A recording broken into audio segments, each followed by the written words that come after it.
بسم الله الرحمن الرحیم. خوږو محصلینو، الله تعالی دې وکړي چې روغ جوړ باسط دی. راځو ډایجیشن آف فیټس ان سمال انټسټاین باندې خبرې کوو. یعنی په سمال انټسټاین یا کوچنیو کولمو کې د شحمیاتو په تجزیه کېدو باندې خبره کوو. په دې باندې البته موږ تاسو فایل یا صفرا کې افراز او د هغې په سیکویشن چې کله صورت نه په هغې کې خبرې کړې وې، خو دلته هم موږ تاسو باید د شحمیاتو په جذب باندې خبرې وکړو. په اولنۍ سټپ کې چې کوم دی هغه ایملسیفیکیشن چې شحمیاتو صورت نیسي، چې دا کار د بایل سالټ په واسطه باندې کېږي او دا بیا په کوچنیو برخو باندې تقسیمیږي. په دې باندې په بایل کې خبره کړې وه. دویم چې کوم دی هغه د پانکریاټک لایپیډس په واسطه باندې دا نیوټرل فیټ او ټرایګلیسرایډ باندې بدلیږي او بیا په فری فټي اسیډونو یا آزاد شحمي اسیډونو باندې او 2 مونوګلیسرایډ باندې او 2 مونوګلیسرایډونو باندې بدلیږي. دریم چې کوم دی هغه د کولیسټرول دی. کولیسټرول استر چې کوم دی دا کولیسټرول استر هایدرولیز انزایم د پانکراس چې کوم دی دا بیا د کولیسټرول استر د تجزیه سبب کیږي.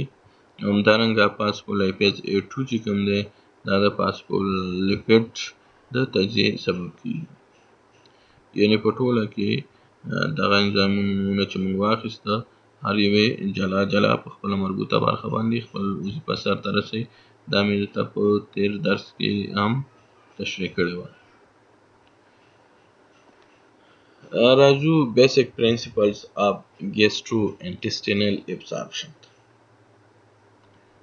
یا په معدې معیاري لارو کې د جذب اساسات.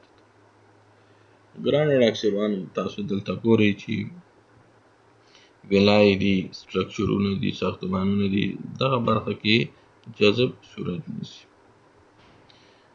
دلته که موږ تاسو وګورو نو دلته هم بیسمنټ ممبرین دا قاعدوي غشا ده، وینولز دي، همدارنګه برش بارډرې دي، ارشیولز دي، کیپیلریز دي، یعنې وینه ورته راغلې بېرته ځي. دلته په دې سټرکچر کې که موږ تاسو وګورو آرټریز، وینز، دا ټول چې کوم دي دا په جذب کې صورت رول لري. نو دلته اوس راځو موږ تاسو خبره کوو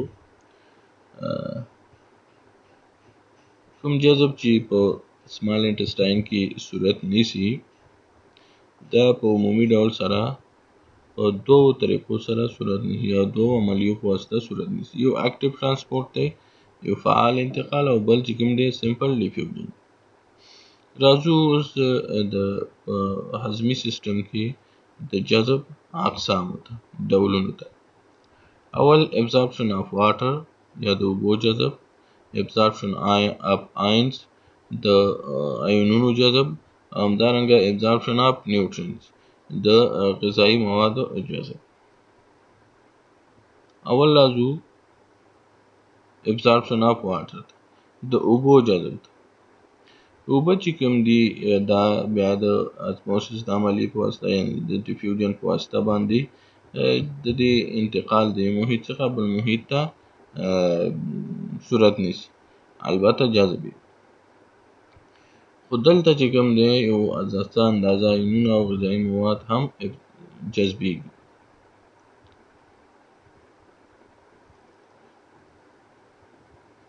ابزارپشن اف آینز ته راځو، د آیونونو جذب. اول راځو سوډیم آین یا د سوډیم آیون. سوډیم آیون چې کوم دی دا د بیزولېټرل ممبرین یا قاعدوي جنبي غشا له لارې په فعال شکل سره جذبیږي او بیا د ډیفیوژن په واسطه برش بارډر د انټسټینل ویلای یا د کولمو د ویلای تقریبا 15 نه تر 15 ګرامه پورې سوډیم چې کوم دی دا په یوه ورځ کې افراز جذبیږي. بل راځو کلوراید آیون د کلورین آیون. په عمومي ډول سره دا چې کوم دی دا په پیسیو ډیفیوژن واسطه جذبیږي، البته د کوچنیو کولمو په پورتنۍ برخه کې. دریم بای کاربونیټ آیون دی. بای کاربونیټ آیون چې کوم دی دا په غیر مستقیمه لار د کوچنیو کولمو په پورتنۍ برخه کې جذبیږي. Secretion of bicarbonate ion and simultaneous absorption of other ion. د بایکاربونیټ افراز او په همدغه وخت کې د نورو آیونونو جذب. د ایلیم اپیتیلیل برخه یا حجرات همدارنګه غټې کولمې په فعال شکل سره کلورین آیون جذبوي. همدارنګه په همدغه اندازه بایکاربونیټ بیرته سیکریټ کوي، افرازوي. دغه افراز د بایکاربونیټ چې کوم دی دا بیا د شحمي اسیدي موادو په خنثی کېدو کې مدد کوي، رول لري، کوم چې د بکټریاو واسطه په سمال انټسټاین کې جوړیږي. Absorption of other ions. د نورو آیونونو جذب. کلسیم آیون چې کوم دی دا په فعال شکل سره په ډیودونیم کې جذبیږي. همدارنګه اوسپنه هم په فعال شکل سره په سمال انټسټاین کې جذبیږي. او پوتاشیم، میګنیشیم او فاسفیټ آیون چې کوم دی دا هم په فعال شکل سره سمال انټسټاین څخه جذبیږي. دغه شکل مې مخکې تشریح کړی و.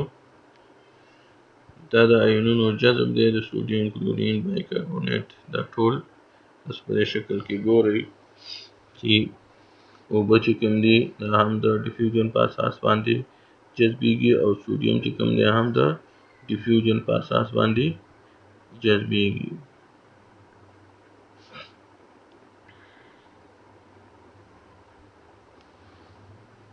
راځو د غایطه موادو ترکیب. غایطه مواد ګرانو ډاکټرانو ویست پروډکټ یعنی هغه مواد چې باید اطراح شي. د دې ترکیب څه شی دی؟ ترکیب د دې دا دی چې په دې کې چې کوم دی زیات مقدار نارملی چې کوم دی هغه اوبه وي چې تقریبا 3/4 برخه د دې چې کوم دی هغه اوبه جوړوي او 1/4 برخه چې کوم دی دا جامد مواد جوړوي. بیا په جامدو موادو کې څه شی شامل دي؟ کیل بکټریاګانې 10% یا مړې شوې بکټریاګانې پکې 10% وي. فیټس یا شحمیات 10% انارګینیک میټیریالز یا غیر عضوي مواد 10% پروټینز 2-3% او ان ډایجسټډ فود یا غیر هضم شوي یا نه هضم شوي مواد 10%. یعنی په ټوله کې مایعات زیات وي او بیا چې کوم دی هغه جامد مواد وي. جامدو موادو کې بکټریاګانې، شحمیات، غیر عضوي مواد او همدارنګه پروټینونه او غیر هضم شوي خوراکي مواد پکې چې کوم دی دا پکې موجود.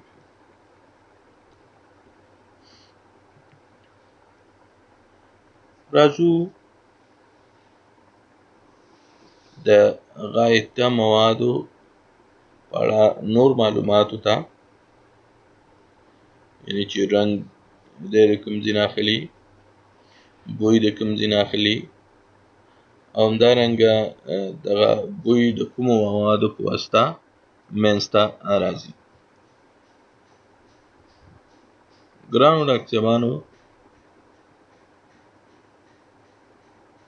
د غایطه موادو رنګ چې کوم دی دا براون دی، او دغه براون رنګ چې کوم دی د دې د بیلیروبین د مشتقاتو واسطه دی. یعنې دغه د بیلیروبین مشتقات بیا چې کوم دي سټریکوبیلین او یوروبیلین دي. سټریکوبیلین او یوروبیلین. تاسو ته راکسمانو دا یادونه باید وکړو چې کله بایل ونه غورځېږي اثنا شرطه، مثلا دغه لار کې ابسترکشن یا بندش موجود وي، نو دغه ایته موادو رنګ بیا سپین یا بې رنګه وي، ځکه چې غایطه موادو ته رنګ چې ورکول کېږي دا د چا په واسطه ورکول کېږي؟ دا د بیلیروبین د مشتقاتو په واسطه باندې ورکول کېږي. او بیلیروبین په چا کې وي؟ بیلیروبین بیا په بایل یا صفرا کې وي، کوم چې ځیګر په واسطه جوړیږي او اثنا شرطه غورځېږي. دویمه خبره چې کوم ده هغه د غایطه موادو بوی دی. دا بوی چې کوم دی دا د اخیستل شوي غذا پورې ارتباط پیدا کوي، همدارنګه د کولون د بکټریاګانو پورې هم دا رابطه پیدا کوي. خو دغه بوی چې کوم دی دا په مختلفو خلکو کې بیا مختلف وي. عمومي ډول سره ګرانو ډاکټر صاحبانو بوی لرونکي مواد چې کوم دي چې هاضمي سیستم کې د بوی سبب کېږي هغه څه شی دي؟ هغه انډول، سکیټول، مرکپټان او هایدروجن سلفاید. انډول، سکیټول، مرکپټان او هایدروجن سلفاید. دا ګرانو ډاکټر صاحبانو څه شی دي؟ دا زموږ ستاسو سره هغه مواد دي چې په هاضمي سیستم کې د بوی سبب کېږي.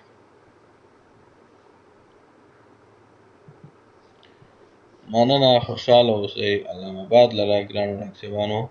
دا و هاضمي سیستم، الله تعالی دې وکړي چې اخذ مو کړی وي.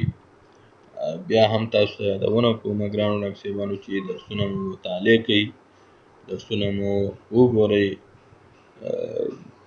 که مشکل و زما د وټساپ شمېره ما په تېر لیکچر کې هم تاسو ته ویلې وه، بیا یې وایم 078 زما د وټساپ شمېره ده، ما سره په تماس ونیسئ. انشاءالله که کومه برخه کې مشکل و، کنسپټ یا ذهن مو په نه و خلاص شوی، او انشاءالله مشکل به حل کړو. ځان ته هم دعا کوئ او موږ هم په دعاګانو کې یاد ساتئ. خوشحاله شېبې ولرئ. په موخه مو ښه شه.